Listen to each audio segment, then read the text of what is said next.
नमस्कार दोस्तों, मैं हूं अभय कुमार शर्मा, आपका होस्ट। आप सभी का स्वागत है मेरे यूट्यूब चैनल पे।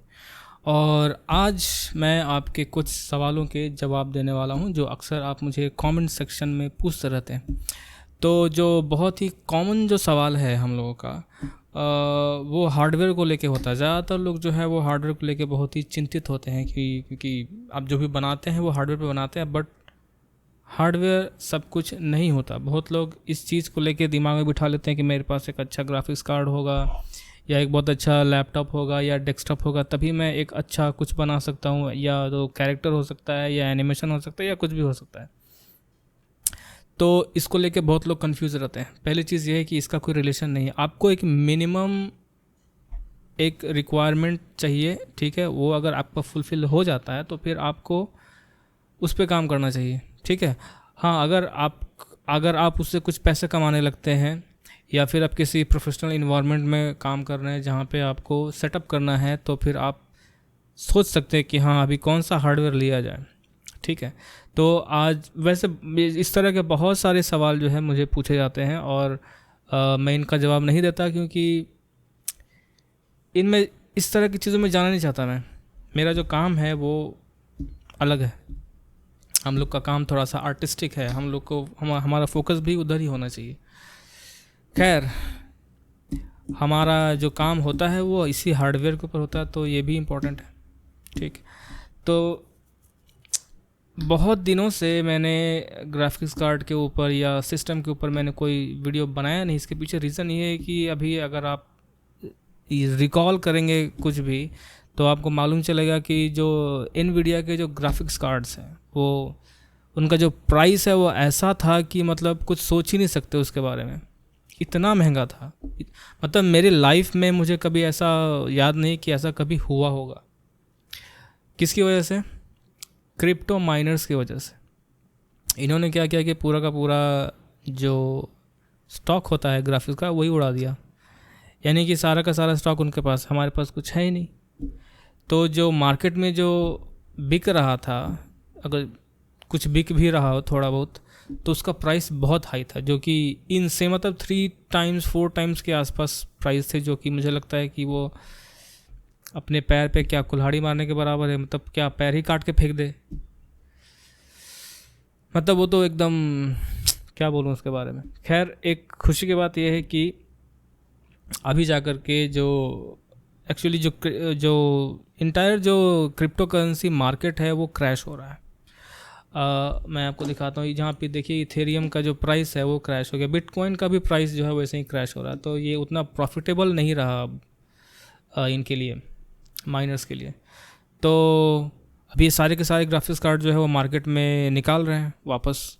तो उससे क्या हो रहा है कि पूरा फ्लडिंग हो रहा है और फिर जो प्राइस है वो अभी नीचे आने शुरू हो गए हैं। ग्राफिक्स कार्ड के प्राइसेस अगर आप जाएंगे अमेज़ॉन पे या जो भी आपका फेवरेट वेबसाइट है जहाँ पे आप चेक करते हैं, या फिर आप लोकल आपका कोई दुकान है वहाँ पे भी जाके आप पता कर सकते हैं कि जो ग्राफिक्स कार्ड के प्राइसेस हैं वो कम होने शुरू हो गए हैं। बट इतने कम नहीं हुए हैं कि मैं बोलूँ कि हाँ चलो ख़रीद लेता हूँ। जैसे कि अगर यहाँ पे 3050 तो मैं लूँगा ही नहीं, मिनिमम 3060 से स्टार्ट करेंगे। देखिए यहाँ पे जोटेक का 3060 है जिसका प्राइस 42,000 है। अभी भी बहुत महंगा है ये 80,000 के आसपास भी था, 80,000 60,000 के आसपास भी था। अभी ये 40,000 पे आया। अगर मुझे ऑनेस्टली अगर पूछेंगे कि इसका कितना प्राइस देना चाहिए तो मैं इसको सिर्फ 25,000 रुपीज़ दूंगा। अगर इतने में मिलता है तो लेना है, नहीं मिलता है तो नहीं लेना है, ठीक है। अच्छा है कि अभी मार्केट जो है वो क्रैश हो रहा है माइनर्स की वजह से, तो प्राइस डाउन हो रहा है। दूसरा क्या है कि कुछ महीनों के बाद दूसरा क्या है कि कुछ महीनों के बाद जो एनवीडिया के 4000 सीरीज़ वाले कार्ड्स हैं वो लॉन्च होने वाले हैं। तो उसकी वजह से क्या हो, कुछ महीने मतलब अराउंड दिसंबर या उससे पहले भी हो सकता है कि जो 4000 सीरीज़ के कार्ड्स जो हैं वो रिलीज़ हो जाएं, और जब वो रिलीज़ होंगे तो फिर इनका प्राइस ऑटोमेटिकली नीचे गिरेगा, ठीक है। तो ये एक अच्छी खबर है हमारे लिए, और आई होप कि आप अगर आप ख़रीदना चाहें तो अभी आप ख़रीद सकते हैं। पहले से तो काफ़ी अच्छा है, ठीक है। तो ये हुई पहली बात। ओके, मैंने इधर का भी लाइट ऑन कर दिया है ताकि थोड़ा और क्लियर दिखे, वीडियो क्वालिटी थोड़ी अच्छी है, क्योंकि मैं मोबाइल से रिकॉर्ड कर रहा हूँ तो उतना अच्छा क्वालिटी नहीं होगा, बट फिर भी काम चला होना चाहिए। मोबाइल से थोड़ा आसानी से होता है, जल्दी जल्दी होता है, इसीलिए कर रहा हूँ। ओके, तो सेकंड पॉइंट है वो अभी हाल ही में लोगों ने पूछा है, इंदौरी RDX, सुधांशु, सोनी टेक्निकल ज्ञान, DG आर्ट्स। अब इन लोगों ने बजट पीसी के बारे में पूछा, मतलब अगर मान ली 30,000 के अंदर कोई पीसी या 40,000 के अंदर पीसी का कॉन्फ़िगरेशन कैसा होना चाहिए। तो देखिए, मैं पीसी असेंबल नहीं करता हूँ, मुझे आइडियाज़ है कि आपको कौन सा प्रोसेसर या ग्राफिक्स कार्ड लेना चाहिए, पर इंटायर पीसी के बारे में मैं आपको नहीं बताने वाला कि आपको कौन सा मॉनिटर लेना चाहिए या कीबोर्ड कौन सा लेना चाहिए। वो अपने प्रेफरेंस के हिसाब से लीजिए। जो मेन इंपॉर्टेंट 3 चीज़ें हैं, 3 या 4 चीज़ें बस, वो बता सकता हूँ मैं। जैसे कि आपका GPU हो गया, CPU हो गया, मदरबोर्ड हो गया और रैम हो गया, कितना रैम चाहिए, ये सब। तो यहाँ पे देखिए, आपको क्या करना है कि आपको जाना है ये वेबसाइट पे। इस वेबसाइट का नाम क्या हो रहा है, कुछ दब गया है, ठीक है। ब्लेंडर डेटा पे आप जाएंगे, इसका URL है opendata.blender.org। और यहाँ पे जब आप जाएंगे तो आपको यहाँ पे ये ब्लेंडर बेंचमार्क करके वेबसाइट है, जो कि इसका ब्लेंडर का एक ऑफिशियल वेबसाइट ही है, और जहाँ पे आप जा कर के चेक कर सकते हैं कि कौन कौन सा जो टॉप CPUs और जो टॉप GPUs हैं वो ब्लेंडर के हिसाब से कैसा परफॉर्म कर रहे हैं। मतलब अगर देखा जाए तो सबसे best available CPU on this planet for Blender at least is 2x AMD EPIC 7H12 64 core processor। इसका स्कोर सबसे ज़्यादा है, बट ये बहुत ही महंगा प्रोसेसर है, राइट। ये अपने बजट में, मेरे बजट में तो नहीं है, आपके बजट में हो सकता है। उसके अलावा यहाँ पे GPUs है, तो सबसे बेस्ट GPU कौन सा है अभी, RTX 3090 बस। उसके बाद आप चेक कर सकते हैं कि कौन कौन सा आपके पास CPU का मॉडल नंबर है और इसका परफॉर्मेंस क्या है। यहाँ पे सबका स्कोर है, स्कोर चेक कीजिए, आपको मालूम चल जाएगा। जैसे अगर मान लीजिए मुझे कौन सा CPU चाहिए, तो फिर मैं यहाँ पे जाके, और भी ऑप्शंस है आपके पास, यहाँ पे आप क्लिक करेंगे और आप यहाँ पे आप चेक कीजिए कि आपका जो CPU है वो मॉडल नंबर कौन सा है और इसका स्कोर क्या है, ठीक है।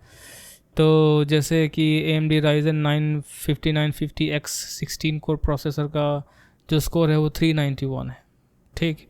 ये बेंचमार्क का जो ये वेबसाइट पे आपको एक सॉफ्टवेयर मिलेगा, इस सॉफ्टवेयर को अपने सिस्टम में इंस्टॉल करके आप अपने सिस्टम का भी बेंचमार्क निकाल सकते हैं।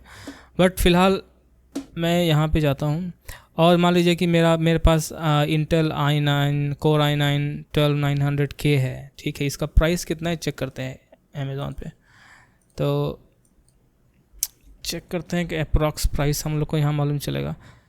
60-65,000 के आसपास का प्राइस रेंज यहाँ पे दिखा रहा है, जिसमें कि आपको ये स्कोर मिलता है। इससे भी अच्छे स्कोर वाले हैं तो सबका आप चेक कर सकते हैं कि KS का कितना प्राइस है। तो आपको परफॉर्मेंस और जो स्कोर है यहाँ पे दिया हुआ परफॉर्मेंस का और जो प्राइस है वो आपको कंपेयर करना पड़ेगा अपने हिसाब से कि कौन सा अच्छा होगा, ठीक है।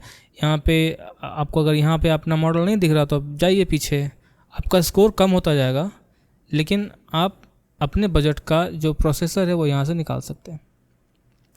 Ryzen 5800X 8 कोर प्रोसेसर, या और नीचे आते हैं कोर i9 9811 Ryzen 7 5700 के। तो जैसा आपको प्रोसेसर चाहिए यहाँ से आप चूज़ कर लीजिए, यही आपका स्कोर है। स्कोर बढ़ता गया है, मॉडल नंबर भी बढ़ते गए हैं और प्राइस भी बढ़ता गया है, ठीक। तो वैसे ही आपका GPU में भी है। आप GPU में जाएंगे तो यहाँ पे सर्च करने का भी ऑप्शन है कि जो किस किस टाइप का रेंडरिंग जो इसमें इंक्लूडेड है। तो ऑप्टिक्स और कूडा तो जनरली आपको मालूम ही है कि एनवीडिया के जो ग्राफिक्स कार्ड है उस पर काम करता है, और कूडा पुराना है, ऑप्टिक्स जो है वो नया है, जो कि RTX कार्ड्स पे काम करता है, जिस तो मतलब इसमें भी काम करता है, नॉर्मल वाले पे भी। लेकिन ऑप्टिक्स का जो मेन जो काम है, जो रे ट्रेसिंग आप रियल टाइम में कर सकते हैं, वो आपको RTX कार्ड्स में ही मिलेगा। ठीक है, RTX कार्ड्स का बहुत सारा आपको बेनिफिट्स मिलता है। उस हिसाब से हम लोग पीछे चल रहे हैं अभी। मेरे पास अभी RTX कार्ड नहीं है, मेरे पास GTX है, बट जो है सो है, क्या कर सकते हैं अभी। तो ऑप्टिक्स अगर आपके पास है, आप यूज़ करना चाहते हैं अच्छे से, RTX कार्ड है आपके पास, या फिर ये यहाँ पे जो रिजल्ट्स आपको दिख रहे हैं वो ऑप्टिक्स के हिसाब से दिखाने चाहिए, तो यहाँ पे उसके हिसाब से दिखाएगा। कूडा है, HIP जो है वो अगर आपके पास AMD का कार्ड्स है, AMD के कार्ड में कूडा ऑप्शन नहीं होता, क्योंकि कूडा जो है वो सिर्फ NVIDIA का अपना सॉफ्टवेयर है वो। ठीक है, तो HIP है, मेटल है, आई थिंक ये एप्पल के मशीन्स के लिए है। ठीक है, तो वो देख लीजिए यहाँ पे। तो आपको अपना अगर बनाना है PC, तो इसके हिसाब से आप बना सकते हैं। यहाँ पे आपको सारा कॉन्फ़िगरेशन दिया हुआ है, स्कोर दिया हुआ है स्पेसिफिकली फॉर ब्लेंडर। मैं बाकी सॉफ्टवेयर्स के बारे में बात नहीं कर रहा। ठीक है, आपका मशीन में जो भी हार्डवेयर लगा हुआ ब्लेंडर के हिसाब से कैसे रन करेगा, वो सारा लिस्ट यहाँ पे दिया हुआ है स्कोर के साथ। तो अपने परफॉर्मेंस के स्कोर के साथ अपना आप कंपेयर कीजिए, कैसा आपको चाहिए आपका CPU या GPU, जो कि मेन पार्ट्स होता है किसी भी मशीन का।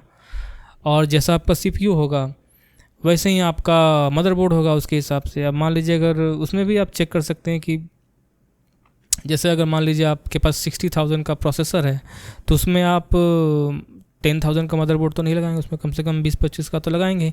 तो उसके हिसाब से आप हार्डवेयर चूज़ करते हैं, क्योंकि ऐसा ना हो कि जो परफॉर्मेंस है किसी भी हार्डवेयर का वो ब्लॉक हो जाए, उसको बॉटल नेक जिसको हम लोग बोलते हैं, बॉटल नेक नहीं होना चाहिए। ठीक है, इस बात का सिर्फ ध्यान रखना होता है। तो ये चीज़ें आप यहाँ से मालूम कर सकते हैं। और क्या है, कुछ पॉइंट और था, 1 मिनट। ओके, तो ये सवाल पूछा है जॉकी जी ने, और उनका प्रॉब्लम ये आ रहा है कि मैंने जो ट्यूटोरियल बताया था पिछली बार हेयर्स के बारे में, वहाँ पे जो कैरेक्टर है, वो कैरेक्टर को अगर कोई मूव कर रहे हैं, मूव करने पे तो वो मूव होता ही है। ठीक है, और वो भी कर रहे होंगे तो हो ही रहा होगा। लेकिन जब इसमें हम लोग सरफेस के अंदर कुछ डिफॉर्मेशन डालते हैं तो हेयर्स साथ में मूव नहीं हो रहे। और ये मैंने बताया था कि कैसे इसको सॉल्व करना है, क्योंकि अगर पूरा ट्यूटोरियल अगर देखा होता तो उनको मालूम चल गया होता, बट मैं फिर भी आपको यहाँ पे एक बार फिर से बता रहा हूँ। ठीक है, और इसमें मैंने एक चीज़ नहीं बताया था, वो भी यहाँ पे आपको बता रहा हूँ। तो सबसे पहली चीज़ ये है कि आपका जो सरफेस है जिसके ऊपर आप हेयर क्रिएट करने वाले हैं, उसके यूवीज़ हुए होने चाहिए। मतलब वो आपने पहले कर लिया है तभी। यहाँ पे देखिए, मैंने इसका यूवीज़ किया हुआ है, तभी मैंने इसके ऊपर हेयर्स क्रिएट किया। अगर आपके पास यूवीज़ नहीं है और आपने अगर हेयर्स क्रिएट कर लिया, तो फिर आपके लिए प्रॉब्लम क्रिएट हो जाएगा, और समझिए कि फिर वो काम नहीं करेगा, आपका सारा मेहनत पानी में चला जाएगा। ठीक है, और दूसरी चीज़ कि मैं जो वर्जन यूज़ कर रहा हूँ वो 3.3 अल्फ़ा है। ठीक है, क्योंकि ये फ़ीचर अभी एकदम नया है। और अल्फ़ा कहने का मतलब कि इसके अंदर कोई भी काम आप सीरियसली नहीं कर सकते। ये सारा चीज़ सिर्फ फ़न के लिए कर सकते हैं, देखने के लिए कर सकते हैं कि जो नया फीचर्स आया है वो कैसा है। उसमें कोई मैं प्रोडक्शन वर्क नहीं करूँगा, राइट, नहीं करना चाहिए। बट अभी यहाँ पे जो प्रॉब्लम है उसको सॉल्व करते हैं। तो सबसे पहली चीज़ ये है कि जो सरफेस है उसके अंदर यूवीज़ आपके होने चाहिए। दूसरा कि जैसे ही आप हेयर्स क्रिएट करते हैं तो आपको एक जियोमेट्री नोड ट्री बन के मिलता है। ठीक है, जिसमें कि अगर मैं जियोमेट्री नोड्स में जाता हूँ तो यहाँ पे देखिए एक नोड ट्री ऑलरेडी क्रिएटेड है, और सिर्फ यहाँ पे एक ही नोड है जो इम्पॉर्टेंट है, वो है डिफॉर्म कर्व्स ऑन सरफेस, जो कि मैंने म्यूट कर दिया था पहले। ठीक है, और आपको बस ध्यान में रखना है कि ये यहाँ से ऑन होना चाहिए पहला, तो ऐसे नहीं कि यहाँ से भी ऑन कर दे, यहाँ से म्यूट कर दिया, यहाँ से अनम्यूट कर दिया, और इसके बाद यहाँ पे ऑफ ही छोड़ दिया तो कुछ दिखेगा ही नहीं। तो यहाँ पे ऑन होना चाहिए, यहाँ पे ये म्यूट नहीं होना चाहिए, तो ये काम करेगा। ठीक है, जैसे कि अगर अभी ऐसा नहीं है कि मैं इसको म्यूट कर दूंगा और इसको मैं ऑफ़ कर दूंगा तो ये इसके साथ चलेगा, नहीं चलेगा, साथ में इसके मूव होगा, बट ये डिफॉर्म नहीं होगा। मैं आपको दिखाता हूँ। तो लेआउट में जाएंगे हम लोग, और लेआउट में जाने के बाद यहाँ पे जो हेयर स्टाइल है वो मैं पता नहीं कुछ बनाने की कोशिश कर रहा था, लेकिन कुछ अजीब सा ही बन गया है। खैर, यहाँ पे हम लोग क्या करेंगे कि एक आर्मेचर लेंगे और इसको मैं यहाँ पे रखता हूँ, ठीक। इसके बाद हम लोग जाएंगे एडिट मोड में और इसको मैं यहाँ तक रख लेता हूँ, ठीक है। और इसको सब डिवाइड कर लेते हैं ताकि हम लोग इसको डिफॉर्म कर पाएँ, ठीक है। ओके, तो बाहर आ जाते हैं। अभी इसको मैं इससे एक काम करता हूँ, इसको मैं कर देता हूँ फ्रंट में ताकि ये दिखाई दे क्लियर। ओके, अभी मैंने सरफेस जो हेड है मेरा उसको सेलेक्ट किया, बोन को सेलेक्ट किया, कंट्रोल P दबाया और इसको पेरेंट कर दिया विथ ऑटोमेटिक वेट्स। तो क्या होगा, अभी ये जब मैं इसको मूव करूँगा तो ये मूव हो रहा है, राइट। मेरे हेयर्स भी साथ में मूव हो रहे हैं। लेकिन अगर मैं मान लीजिए कि चूँकि हम लोग एडिट मोड में या ऑब्जेक्ट मोड में तो इसको मूव नहीं करेंगे, हम लोग मूव करेंगे इसको पोज मोड में, अगर हम लोग आर्मेचर में यूज़ कर रहे हैं तो, ठीक है। तो जब मैं आर्मेचर को मूव करता हूँ तो देखिए जो हेयर्स हैं वो साथ में मूव नहीं होते, और वो इसीलिए नहीं हो रहा है क्योंकि मेरा जो जियोमेट्री नोड्स में जो ट्री है वो डिसेबल है, या वो जो नोड है वो मैंने एक्टिवेट नहीं किया। तो इसको मैं इनेबल करता हूँ पहले और इसको मैं एक्टिवेट करता हूँ, म्यूट से अनम्यूट कर दिया, M दबाया, ठीक है। तो अभी अगर मैं मूव कर दूँ कैरेक्टर को तो कैरेक्टर उसके साथ मूव होगा। ये तो ऑब्जेक्ट मोड में है, let's go to the pose mode, ठीक। अभी देखिए ये मूव हो रहा है। अगर मैं इसको डिफॉर्म करता हूँ तो ये अच्छे से डिफॉर्म हो रहा है, कोई प्रॉब्लम नहीं है, राइट। तो ये करने के बाद आपका प्रॉब्लम सॉल्व हो जाएगा। बस आपको ध्यान में रखना है क्या, पहला चीज़ तो ये कि ये 3.3 अल्फ़ा है, कुछ भी कभी भी गड़बड़ हो सकता है। दूसरी चीज़ कि आप इस इफ़ेक्ट को काम करने के लिए आपके सरफेस पे यूवीज़ होने चाहिए, ठीक है। ये आप जब क्रिएट करेंगे तो हो सकता है एक आध को मैसेज भी यहाँ पे दिखा दे, बट चूँकि अभी ये नया नया तो उतना ज़्यादा अभी मालूम नहीं चलेगा। हो सकता है कि आगे जाके फ्यूचर में ऐसा इसके अंदर एक फ़ीचर आ जाए कि जैसे ही आप हेयर्स क्रिएट करने जा रहे हो, अगर सरफेस पे यूवीज़ नहीं है तो आपको एक एरर मैसेज आ जाए और पहले ही आपको बता दें कि आपके सरफेस पे यूवीज़ नहीं है, पहले वो क्रिएट कीजिए। जैसे कि हम लोग टेक्सचर पेंट में करते हैं, टेक्सचर पेंट करने के लिए आपके पास यूवीज़ होना चाहिए, ठीक है। तो आई होप कि आपका प्रॉब्लम सॉल्व हो गया होगा। तो इसी के साथ आज का वीडियो यहीं पे समाप्त करते हैं। आई होप कि आपको आपके जो सवाल हैं उनके जवाब आपको मिले होंगे। मेरे साथ बने रहने के लिए आपका बहुत बहुत धन्यवाद। इसी तरीके से कमेंट्स करते रहिए, मुझे अपने सुझाव देते रहिए। वीडियो अच्छा लगा तो इसको लाइक कीजिए, सब्सक्राइब कीजिए चैनल को अगर नहीं किया है तो। और 75% लोग मेरे चैनल पे आते और देखते नहीं हैं, सिर्फ आते हैं, मतलब देखते हैं बट बिना सब्सक्राइब किए, बिना आई गेस मुझे लाइक के बारे में नहीं मालूम, बट सब्सक्राइब तो नहीं करते, सब्सक्राइब किए बिना चले जाते हैं। Ninja watchers. खैर, मैं क्या कर सकता हूँ, आपकी मर्जी है तो सब्सक्राइब करेंगे, नहीं है तो नहीं करेंगे। मैं सिर्फ बोल सकता हूँ, रिक्वेस्ट कर सकता हूँ, बाकी आपकी मर्जी। वीडियो अच्छा लगा तो लाइक कीजिए, नहीं लगा तो डिसलाइक कीजिए, कोई बात नहीं। Thank you so much for watching this video. See you next time, bye bye.